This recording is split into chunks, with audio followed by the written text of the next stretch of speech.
12 November ते 12 डिसेंबर दरम्यान महाराष्ट्र प्रदेश युवक काँग्रेस 2021 ची पक्षांतर्गत निवडणूक होऊ घातली आहे।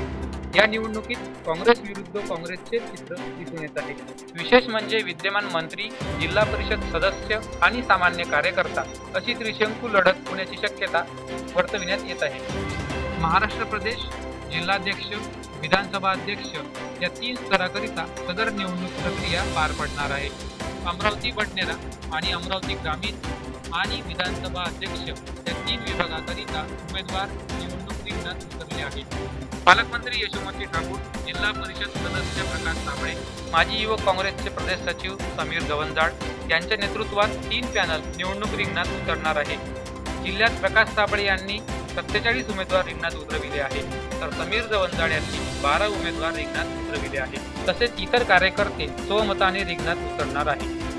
सामान्य कार्यकर्त्यांना राजकारणामध्ये स्थान मिळावे, त्यांना संधी उपलब्ध व्हावी आणि पक्षाकरिता तरुण नेतृत्व उभे राहावे या हेतूने सदर पक्षांतर्गत निवडणुका घेण्यात येतात। 2021 मध्ये होऊ घातलेल्या युवक काँग्रेसच्या निवडणुकीमध्ये पहिल्यांदाच पालकमंत्री यशोमती ठाकूर यांची मुलगी आकांक्षा ठाकूर, माजी आमदार वीरेंद्र जगताप यांचा मुलगा परीक्षित जगताप, तर दुसऱ्यांदा माजी जिल्हाध्यक्ष पंकज मोरे निवडणूक लढविण्याची शक्यता आहे। तर काँग्रेसचे जिल्हा परिषद सदस्य प्रकाश साबळे यांच्याकडून सौरभ कोहळे, किरण महल्ले आणि अक्षय साबळे निवडणूक लढविण्याची शक्यता आहे। एकंदरीत काँग्रेसच्या विद्यमान मंत्री आणि काँग्रेसचे जिल्हा परिषद सदस्य आमने-सामने येत असल्यामुळे 2021 ची युवक काँग्रेसची होणारी निवडणूक लक्षवेधी ठरण्याची शक्यता आहे। निवडणुकीच्या अनुषंगाने जिल्ह्यात जोरदार वातावरण निर्मिती सुरू असून कुणाला कुठे फिट करायचे याचे देखील नियोजन सुरू आहे। संपूर्ण जिल्ह्यात गुप्त बैठका देखील सुरू आहेत। काम, दाम, दंड, भेद या चतुसूत्रीचा मोठ्या प्रमाणात वापर देखील या निवडणुकीत होण्याची शक्यता आहे।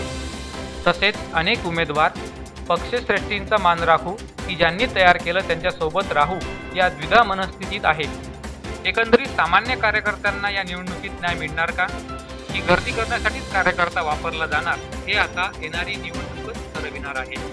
अनिकेत ठाकरे, विदर्भ न्यूज।